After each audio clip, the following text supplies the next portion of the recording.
La région lyonnaise, donc effectivement, on s'est préoccupé de cette problématique-là. Je vous expliquerai pourquoi après. Tout d'abord, on part sur le constat avec des éléments qu'ont fournis la CERC, elle s'appelait Rhône-Alpes à l'époque, la CERA, elle est devenue CERCORA, je crois, depuis peu de temps, avec les évolutions qui touchent la région. Donc on a effectivement dressé un bilan à l'échelle du bassin économique lyonnais qui comprend, outre l'agglomération lyonnaise, la métropole, l'ensemble des collectivités rhodaniennes qui sont sur les périphéries de manière véritablement à travailler sur un bassin qui correspond au fonctionnement des entreprises sur le secteur.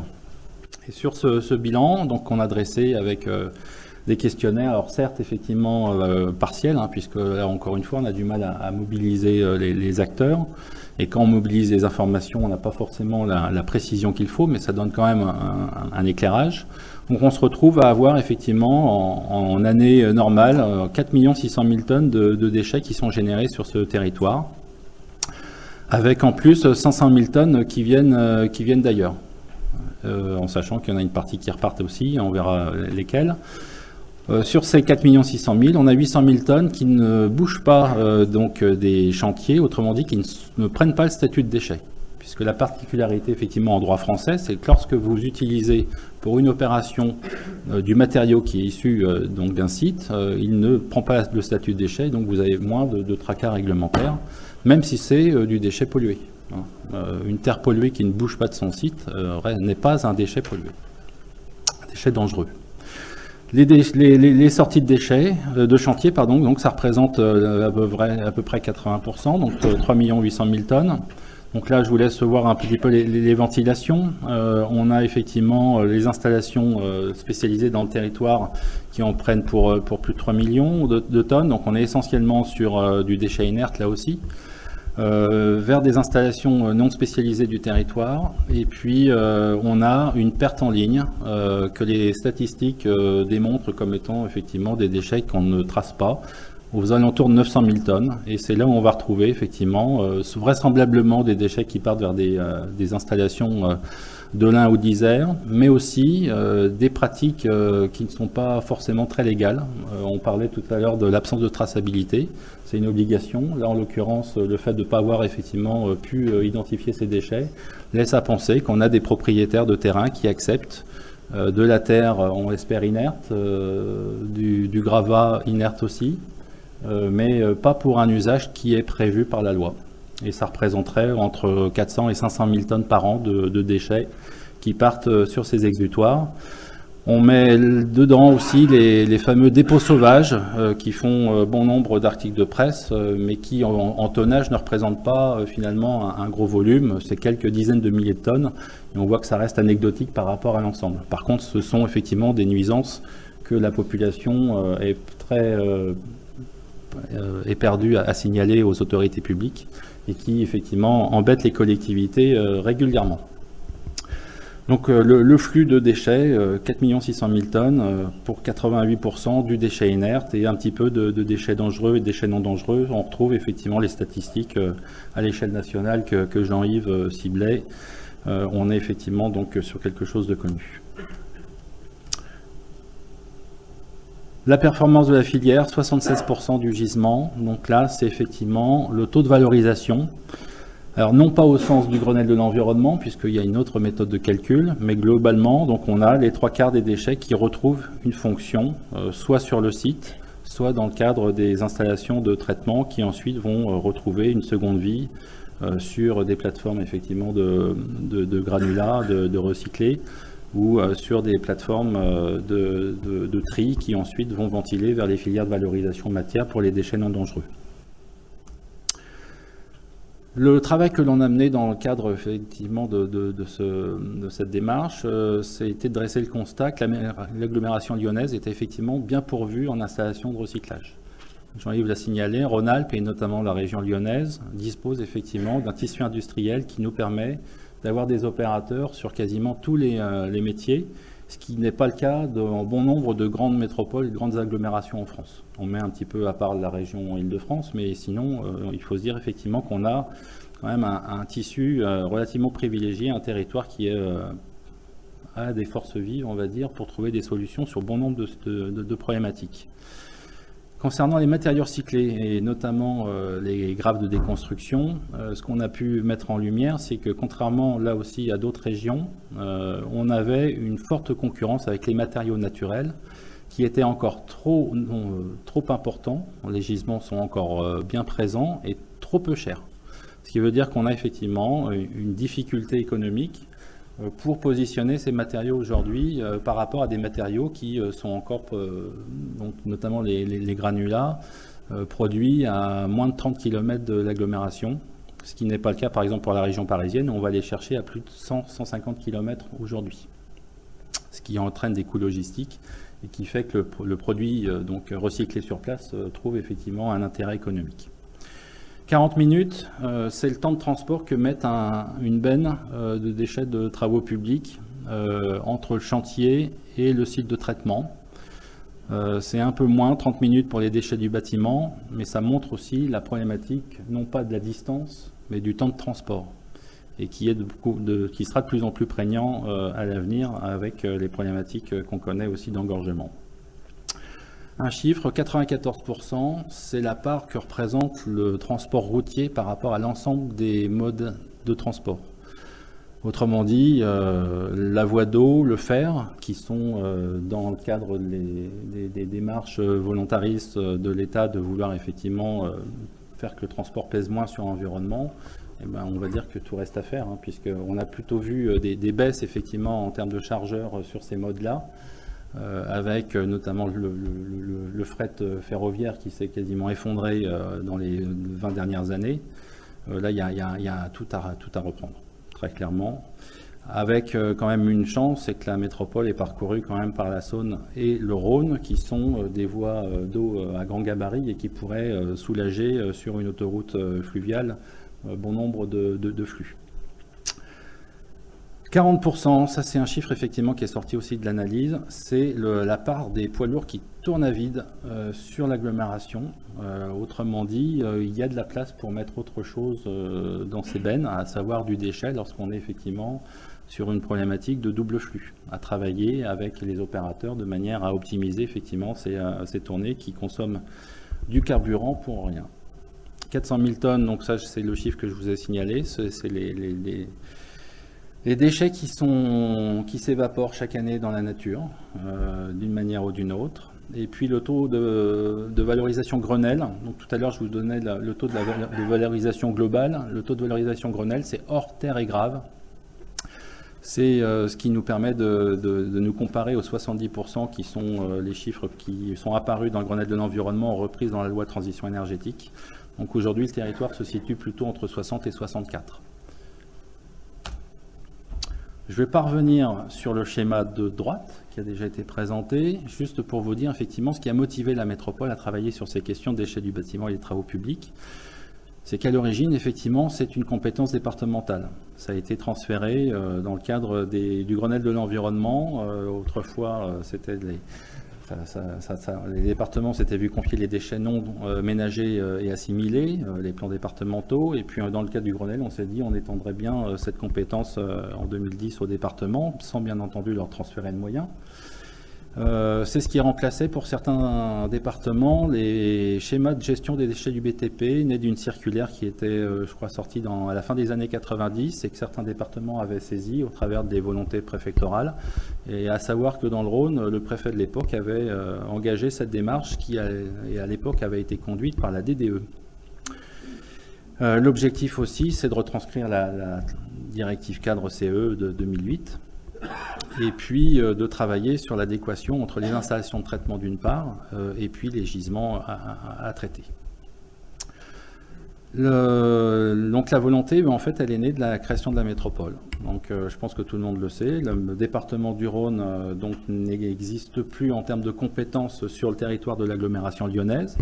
Il est remplacé par une collectivité qui s'appelle la métropole de Lyon, qui retrouve donc les compétences de l'ex-communauté urbaine et du département sur ce territoire. Et donc dans la corbeille de la mariée, il y avait cette compétence de planification qui a été donc prise en charge au 1er janvier, avec la loi NOTRe qui allait transférer cette compétence aux régions et un petit artifice réglementaire qui permettait aux collectivités qui avaient déjà engagé un plan avant la parution de la loi de pouvoir continuer. C'est ce qu'a fait la collectivité. Donc à terme, le plan régional qu'on vous a ciblé, ça sera le document de référence qui va remplacer donc 26 plans départementaux et régionaux, puisque les régions avaient déjà les déchets non dangereux à s'occuper. Et c'est un travail qui a été mené tambour battant depuis le début de l'année dernière, 2017, et qui devrait donc aboutir l'année prochaine, puisque là, ils vont sortir vraisemblablement un projet de plan qui doit ensuite faire l'objet de certaines validations, notamment une enquête publique, qui va prendre facilement 1 an. Et en 2019, donc, il y aura ce fameux document qui, lui, s'appliquera à tous, qui aura donc une vraie valeur réglementaire et surtout qui sera coercitif, puisqu'il s'imposera aux documents d'urbanisme, notamment au SCOT puis au PLUH. Autrement dit, c'est le document cadre sur lequel effectivement tous les acteurs doivent être vigilants, puisque c'est ce qui conditionnera l'avenir de la gestion des déchets, de quelque nature que ce soit, pendant 10 ans. La métropole, sa volonté de travailler sur ce schéma, je l'ai dit, c'était d'identifier effectivement les enjeux sur ce bassin économique pour contribuer au futur plan régional, donc d'avoir quelque chose à vendre, en tout cas d'intégrer les enjeux sur ce qu'allait faire la région, puisque le département du Rhône n'avait pas engagé cette démarche, et puis de travailler aussi avec les acteurs du territoire pour accompagner les dynamiques, notamment économiques et démographiques, puisque vous savez que la métropole et le bassin lyonnais au sens large donc accueillent plus de 1% d'habitants par an, ce qui donc est énorme au niveau national, c'est une forte croissance. 15 000 résidents annuels pour lesquels il faut trouver des logements, il faut organiser des infrastructures de transport. Donc ça veut dire effectivement accompagner effectivement les acteurs pour in fine avoir les déchets à s'occuper, puisque que ce soit les ménages ou les entreprises, et notamment sur la construction, ça génère bien entendu des chantiers et des déchets à gérer. Et puis ce projet visait à alimenter les projets des collectivités, pas seulement ceux de la métropole et des acteurs économiques, avec la mise en cohérence des initiatives.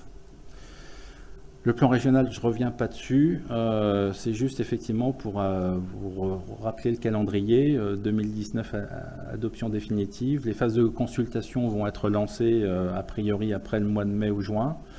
D'abord auprès des autorités publiques, que ce soit les collectivités, les services de l'État, les fédérations également vont être associées, les chambres consulaires, et dans un deuxième temps l'enquête publique. Donc là, si effectivement il y a matière à revoir ou à orienter des choix, ça sera le moment, puisqu'une fois adopté, et s'il est adopté définitivement, on en prend pour 10 ans. Les perspectives de gisement sur l'agglomération, donc elle est en corollaire avec la croissance démographique et puis à la construction de logements qu'on a pris. Donc là, c'est une statistique que nous a sorti Recovery, avec une croissance attendue d'ici 2030 de près de 400-500 000 tonnes de déchets supplémentaires par rapport aux 4 600 000 tonnes que je vous ai annoncé en postulat de cette présentation.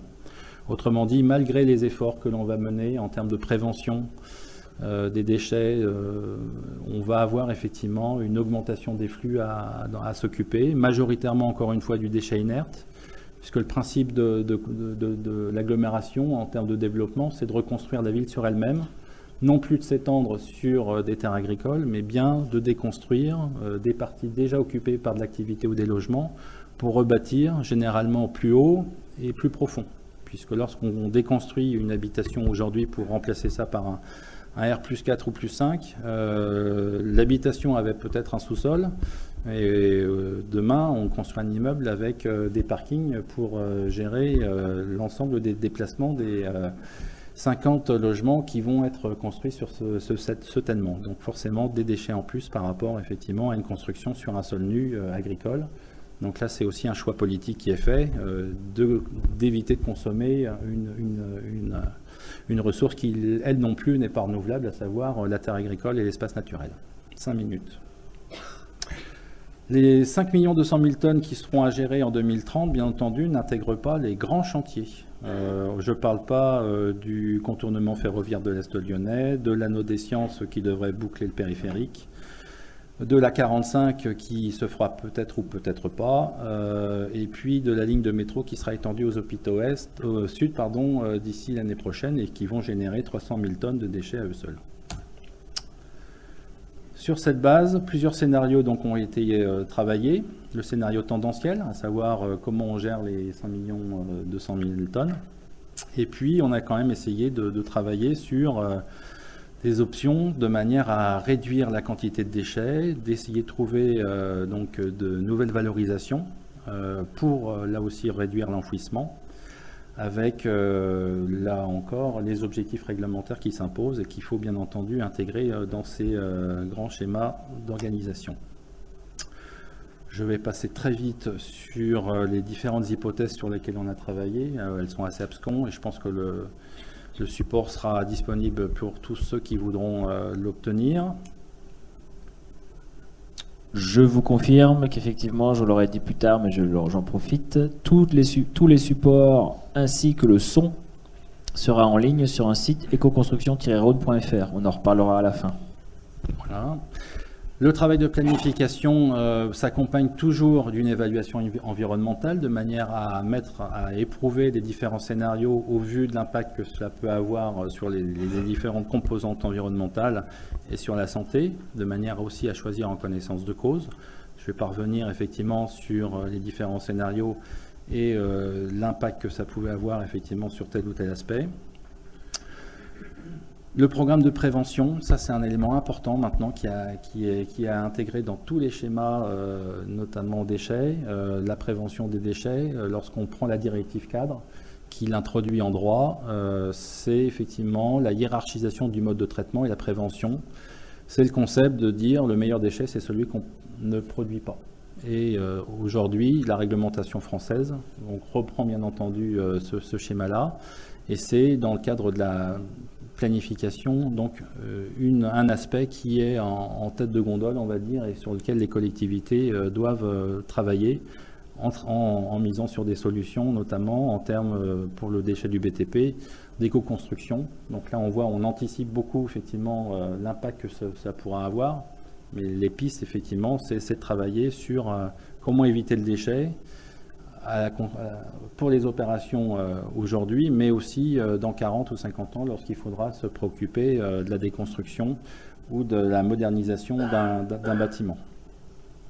Je vais passer très vite, juste pour dire effectivement que le choix du scénario, c'était un scénario quand même assez ambitieux, puisque le scénario tendanciel de 5 200 000 tonnes qui nous laissait effectivement présager des flux importants, donc a été ramené avec des taux de réduction visés de 24%. Aujourd'hui, on serait plutôt à 20%.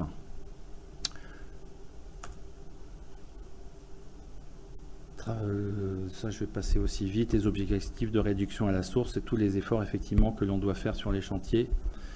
Là, on est effectivement estimé à 0%, un taux de réduction. On passerait dans le scénario en 2030 à 4% dans les hypothèses que l'on a faites. 3 axes sont à travailler pour l'ensemble des opérateurs. Donc, bien entendu, la sensibilisation, la promotion des bonnes pratiques, l'éco-conception des ouvrages, la diminution des quantités de déchets, notamment par le réemploi. On a vu qu'il y avait effectivement des solutions, mais ça restait effectivement un petit peu compliqué à mettre en œuvre, notamment sur les aspects normatifs, puisque de ça, on n'en a pas parlé. Mais l'évolution des normes dans la construction depuis 30 ans fait qu'aujourd'hui, les matériaux qui étaient mis en œuvre dans les années 80-90, sur les formes, les tailles, la nature, peuvent difficilement trouver une même utilisation dans la construction telle qu'elle est voulue aujourd'hui par le législateur. Les orientations qu'on a définies, je vais passer très vite là aussi. Je ne vais pas décrire précisément l'ensemble des composantes et les différents flux que l'on va retrouver dans les différentes catégories de déchets, que ce soit inertes, non dangereux et dangereux. Donc on mise en tout cas sur une diminution des déchets dangereux, ça c'est sûr, une stabilisation des déchets dangereux et une augmentation des déchets inertes. Le plan de gestion en lui-même, décliné en 4 actions: connaissance des gisements, développement des filières de valorisation, développement du transport ferroviaire. On a vu la prégnance du transport routier. C'est clair que si on veut effectivement réduire les nuisances, il faut travailler sur des alternatives. Et puis la problématique des dépôts sauvages, des sites illégaux qui sont une vraie problématique pour les acteurs de la filière qui essayent de développer justement l'ensemble des chaînes de valeur. Je ne vais pas décrire l'ensemble des actions, Frédéric, je te rassure, on vous les met à disposition. C'est toute la panoplie effectivement que l'ensemble des acteurs doivent s'approprier et mettre en œuvre chacun pour ce qui les concerne, de manière à avoir des pratiques vertueuses sur le territoire. On a recensé des équipements à créer, de manière là aussi à impulser des investissements pour démontrer qu'il y avait un véritable intérêt à s'investir sur certains équipements. On a parlé de déchetterie professionnelle, il en manque forcément une sur le nord-ouest de l'agglomération puisqu'il n'y a pas de solution aujourd'hui pour répondre à l'obligation réglementaire que Jean-Yves a décrit. Les installations de stockage de déchets inertes, elles vont quasiment toutes s'éteindre en termes de capacité sur le territoire d'ici 6 ans, je crois. Donc forcément, si demain vous voulez utiliser des installations de stockage pour les déchets que vous ne pourrez pas valoriser, eh bien, il va falloir que des opérateurs déposent des dossiers et montent des projets, puisque demain, il n'y en aura plus. Des chaînes de tri, on a vu qu'on était relativement bien pourvu, donc là il n'y a pas de besoin particulier, sauf à terme une chaîne sur les déchets inertes souillés, de manière à augmenter le taux de valorisation sur ces produits. Les fenêtres, on souhaiterait effectivement qu'un atelier de démantèlement se mette en place. On a un gisement de 5500 tonnes, je crois, sur le territoire. C'est largement de quoi nourrir un atelier pour créer là aussi de la valeur ajoutée et faire vivre un opérateur. Surtout quand on a mis en œuvre des chantiers d'éco-rénovation, hein, puisqu'aujourd'hui, on va dire que 90% des fenêtres qui sont démantelées partent en stockage. Et les briques plâtrières, on l'a vu, un atelier de démantèlement et de préparation, de séparation des matières serait nécessaire. Voilà, ce scénario, ces choix ont été adoptés par la commission, auxquels certains d'entre vous ont participé.